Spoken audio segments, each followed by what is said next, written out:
Em nome do Pai, do Filho e do Espírito Santo. Amém.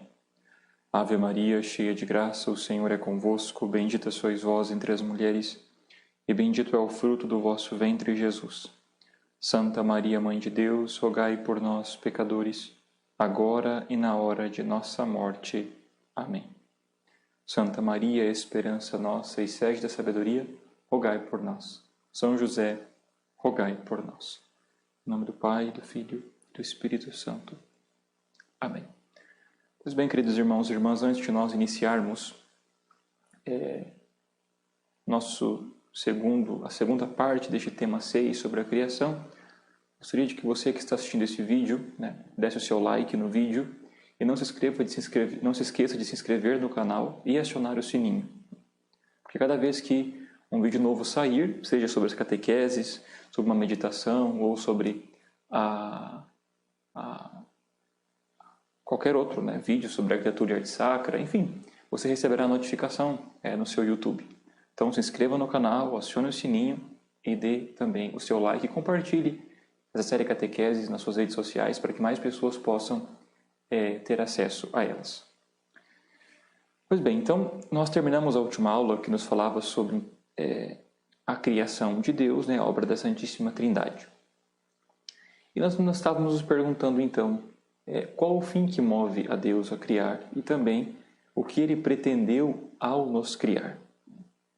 Então, São Boaventura nos diz que Deus criou tudo não para aumentar a sua glória, mas para a manifestar e comunicar. Nada que Deus tenha feito vai aumentar a sua glória, porque a sua glória já é imensa e infinita. Deus basta-se a si mesmo. Mas ele quis manifestar a sua glória, e não só manifestar nas coisas criadas, mas comunicar a sua glória às criaturas. O autor nos diz assim: mas, para manifestar pelos bens que concede às suas criaturas, Deus, no seu libérrimo desígnio, criou do nada, simultaneamente, e desde o princípio do tempo, uma e outra criatura, a espiritual e também a corporal. Catecismo número 293. E assim o Catecismo número 294 nos diz: a glória de Deus está em que se realize esta manifestação e esta comunicação da sua bondade, em ordem às quais o mundo foi criado, fazer de nós filhos adotivos por Jesus Cristo. Assim aprove a sua vontade, para que fosse enaltecida a glória da sua graça. Como diz Efésios 1, do 5 ao 6, porque a glória de Deus é o homem vivo.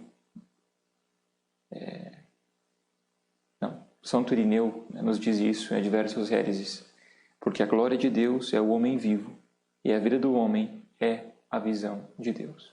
Então, Deus cria tudo o que existe, não só o cosmos, mas tudo, seres, criaturas corporais e espirituais, os anjos espirituais, tudo que existe, enfim, tudo para manifestar a sua glória e a sua bondade.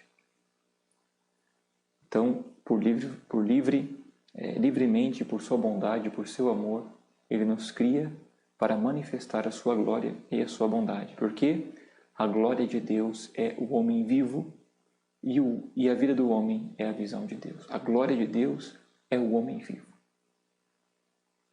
porque é a criatura que quis por si mesma, que desejou por ela mesma, é o homem. E a glória do homem é a visão de Deus. Então o homem é obra-prima da criação divina e a glória do homem é, então, a visão de Deus. Afirmar a glória de Deus como o fim da criação não implica uma negação do homem, mas um pressuposto indispensável para a sua realização. O otimismo cristão mergulha suas raízes na exaltação conjunta de Deus e do homem. O homem é grande só se Deus é grande. Trata-se de um optimismo e de uma lógica que afirmam a absoluta prioridade do bem, mas que nem por isso são cegos perante a presença do mal no mundo e da história. Então, claro, nós enxergamos tudo o que é de bom, né, que Deus criou, manifestou a sua glória, a sua bondade, e temos o homem como obra-prima de suas mãos. Mas nem por isso nós queremos não enxergar o mal, né? Queremos deixar o mal de lado, negar o mal. Não, não. Então, fugindo, né, do dualismo, do maniqueísmo, do idealismo, nós fugimos de tudo isso e nos alicerçamos no Deus Criador, que manifesta a sua glória, que criou como obra-prima de suas mãos. Dentro deste tema que estamos vendo, né, o mundo foi criado para a glória de Deus, então foi criado para manifestar e comunicar. Mas também temos aqui, o autor nos traz, a conservação e providência, o mal. Então, a criação, primeiro, não se reduz ao cosmos. Não se reduz apenas àquilo de material que foi criado. Não, tá? De forma alguma. Outra coisa, Deus não abandona a sua criatura a si mesmo. Então, a criação não se reduz somente ao cosmos. Deus não abandona a sua criatura a si mesma. Não a cria e a deixa. Né? O Catecismo, no número 301, nos diz assim: com a criação, Deus não abandona a sua criatura a ela mesma. Não somente lhe dá o ser e a existência, mas também a sustenta a todo o instante no ser. Dá-lhe o dom de agir e conduz ao seu termo. Reconhecer essa dependência completa em relação ao Criador é uma fonte de sabedoria e liberdade, alegria e confiança. Então, Deus não abandona a sua criatura. Ele a sustenta no seu ser, sustenta ela como nós vimos. Lhe dá o dom de agir, para agir com liberdade, e conduz esta criatura até o seu fim último. O Sabedoria nos diz assim, sim, Sabedoria capítulo 11, versículo de 24 a 26. Sim, tu amas tudo o que criaste, não te aborreces com nada do que fizeste. Se alguma coisa tivesse odiado, não a terias feito. E como poderia subsistir alguma coisa se não a tivesse querido? Como conservaria sua existência se não a tivesse chamado? Mas a todos perdoas, porque são teus. Senhor, amigo da vida. Então, Deus tudo governa, tudo sustenta na sua providência. Nós, mais uma vez, olhando a leitura sapiencial, nós olhamos o livro da sabedoria e percebemos que isso confirma a sabedoria de Deus, que cria todas as coisas, a sustenta, quer elas. Se não quisesse, não teria feito. As chama à existência, as tira do nada. E não só os livros sapienciais, São Paulo vai mais longe, né, e atribui a estação conservadora a Cristo. Ele é antes de todas as coisas e todas as coisas subsistem por ele. Então, essa noção de conservação da criação, né, que Deus sustenta no seu ser, São Paulo vai mais longe e coloca no próprio Cristo. Subsistem nele. Por ele vivemos, nos movemos e somos, vai dizer São Paulo. Então, o Deus cristão não é um relojoeiro ou arquiteto que abandona a sua obra. Isso é uma visão deísta, como nós já vimos. Deus se interessa pelos assuntos deste mundo. Então, Deus não é como um relojoeiro que fabrica um relógio, um arquiteto que projeta uma casa, depois fez aquilo e foi embora. Não se interessa pela coisa criada mais. Não, Deus se interessa pelas coisas criadas. E muito, muito. Ter uma visão de que Deus criou o mundo e o deixou é uma visão deísta. Mas Deus se interessa pelos assuntos deste mundo. Então, com essa visão, nós podemos perceber, né, com essas leituras, esta visão, né, suprema, né, da criação. A criação da conservação, né, e governo divino do mundo. O autor nos traz aqui uma passagem da Suma Teológica muito importante dentro dessa citação, mas por enquanto, antes de São Tomás dizer, ele diz assim: o deísmo implica um erro na noção metafísica da criação, pois esta, enquanto doação de ser, leva consigo uma dependência ontológica por parte da criatura, que não é separável da sua continuação no tempo. Ambas constituem o mesmo ato, mesmo quando possamos distingui-las conceitualmente. Então, há um erro metafísico no deísmo, porque não é possível que Deus crie o mundo e o abandone, porque nas suas criaturas criadas existe o seu ser, participam do seu ser. Se elas abandonassem, elas deixariam de existir. Tá? Então aqui abre as aspas, né? Santo Tomás, Suma Teológica. A primeira parte, questão 104. A conservação das coisas por Deus não se dá por alguma ação nova, mas pela continuação da ação que dá ao ser, que é certamente uma ação sem movimento e sem tempo. Então não é que a todo instante acontece uma renovação, né? A todo instante Deus está criando, vamos dizer assim. Não. Foi uma ação, a conservação das coisas está na continuação da ação que dá ao ser. Deus deu o ser e sustenta aquilo. Tá? Que é certamente uma ação sem movimento e sem tempo.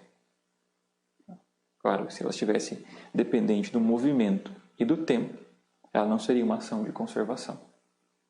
Então nós veríamos coisas mudarem a todo instante. Tá? E não é isso que nós vemos. Bom, o autor então continua dizendo que a noção então faz parte, né? A noção de conservação é a ponte entre a ação criatura de Deus e o governo divino do mundo.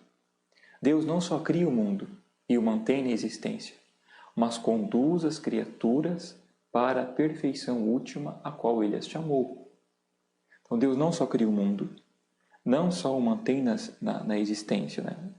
O conserva, mas pela sua ação de providência Ele leva as criaturas, conduz para a sua perfeição última, a qual Ele as chamou. A Sagrada Escritura testemunha a soberania de Deus e seu cuidado paterno, tanto nas pequenas como nas grandes coisas. Então, nós percebemos a Sagrada Escritura dá testemunho de que Deus cuida desde a criatura mais frágil, pássaro. Os fios das vossas cabeças estão contados, nenhuma folha de uma árvore cai sem a permissão do Pai, vai nos dizer Jesus. Então, desde as coisas mais pequenas até as mais elevadas, testemunham a soberania de Deus, o seu cuidado e a sua providência. E Jesus, então, revela-se como a providência encarnada de Deus, que atende como bom pastor às necessidades materiais e espirituais dos homens e os ensina a abandonarem sobre os seus cuidados. Então, qual é o meio mais concreto, podemos dizer assim, palpável, de que Deus nos conduz à perfeição? É o próprio Cristo. Ele, com seus ensinamentos, com a sua vida, com a doutrina, é aquele que nos leva num caminho de perfeição até a santidade, até a casa do Pai. Bom, então a pergunta é, de onde vem o mal? Se há tanta bondade, há tanta coisa, e de onde vem o mal? Por que Deus permite o mal? Então o Catecismo nos diz assim: se Deus Pai Todo-Poderoso, Criador do mundo, ordenado e bom, cuida de todas as suas criaturas, por que então o mal existe?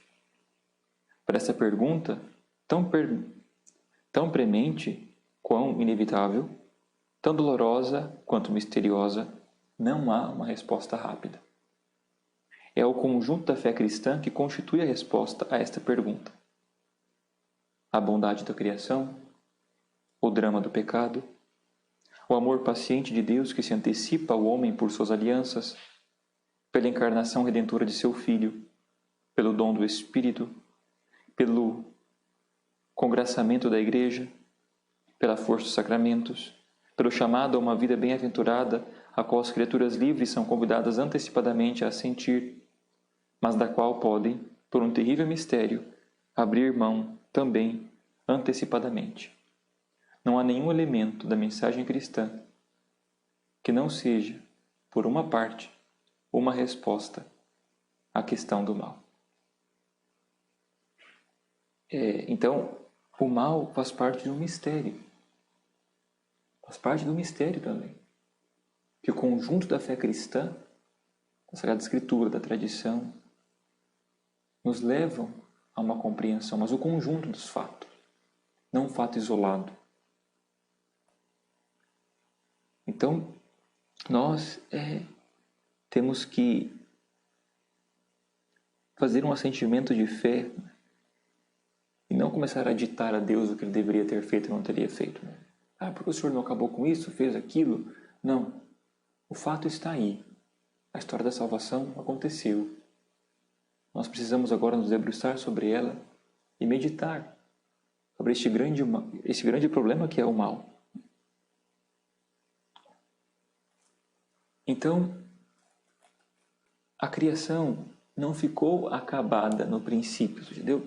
Deus não fez algo que foi estanque no princípio, acabou. Mas Deus a fez dirigida a uma perfeição por alcançar. Então toda a criação caminha para uma perfeição a ser alcançada. Deus se serve de suas criaturas. Concede aos homens participação na sua providência, mediante a sua liberdade, mesmo que façam o mal. Deus permite ao homem que o participe da sua providência, mesmo que na sua liberdade ele escolha o mal. Se serve das criaturas para que o homem alcance o fim ao que ele foi destinado, que é a união com Deus no céu, a visão beatífica de Deus. Então Deus, na sua onipotência, não permitiria o mal se desse mal ele não pudesse tirar um grande bem.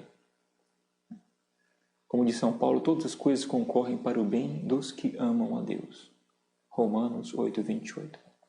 Entender aqui que quem está em estado de graça, foi batizado, está sem pecado grave, é alguém que caminha, tem certeza de que tudo o que acontece, uma doença, um problema familiar, qualquer coisa que surja de mal, podemos chamar de mal, na vida da pessoa, aquilo, com certeza, Deus tirará um bem muito maior, recolherá um bem maior. Ele não permitiria o mal sem poder tirar um bem. Então tudo concorre para o bem dos que amam a Deus. Então é uma experiência da qual a experiência do mal experimentada parece a experiência do mal parece manifestar uma tensão entre a onipotência e a bondade divina na sua atuação na história. Então o mal ele experimenta essa tensão entre a onipotência, pode todas as coisas. Deus permite o mal porque ele pode colher um bem maior, muito maior, senão não permitiria. Ou a tensão de é onipotente porque ele não destrói o mal. Então nós vamos ver que o mal é um ente, mas isso depois, quando falarmos dos anjos, e entre a providência. Por que ele permite o mal se... tudo concorre para o bem dos que amam a Deus. Por que então não acaba com o mal de uma vez? Não. Então o mal parece que ele fica justamente nessa tensão. Mas o autor continua falando sobre a criação e salvação. A criação é o primeiro passo para a aliança do Deus único com o seu povo. Então, criação e salvação são duas coisas que não estão separadas. Criação e salvação estão unidas. Então, é o primeiro passo para a aliança do Deus único com o seu povo. A criação está aberta à ação salvífica de Deus na história. Sem a criação, não haveria história, não haveria tempo. Como haveria uma história de salvação sem a criação? E que encontramos na plenitude do mistério pascal de Cristo, que tem a plenitude do mistério pascal de Cristo e alcançará a perfeição, então, no final dos tempos. Então, a história da salvação, que tem a sua plenitude em Cristo, no mistério pascal, e que chegará, alcançará a perfeição no final dos tempos. Então, na criação, depois do sétimo dia, Deus descansou no sábado. Deus descansou.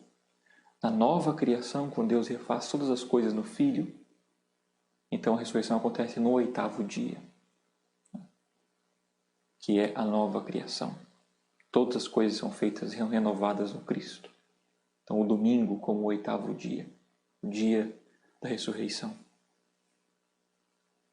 Então, existe uma continuidade, sim, no desígnio de criação e redenção. Entre as duas não há nenhuma divisão, pois o pecado não corrompeu a obra divina, mas o vínculo. Vamos entender que o pecado não corrompeu a obra de Deus. Não, mas o vínculo de Deus com a sua criatura, com o homem. Os vínculos foram danificados, corrompidos, mas o pecado não corrompeu a obra divina das mãos de Deus. Os nossos vínculos com Ele, sim.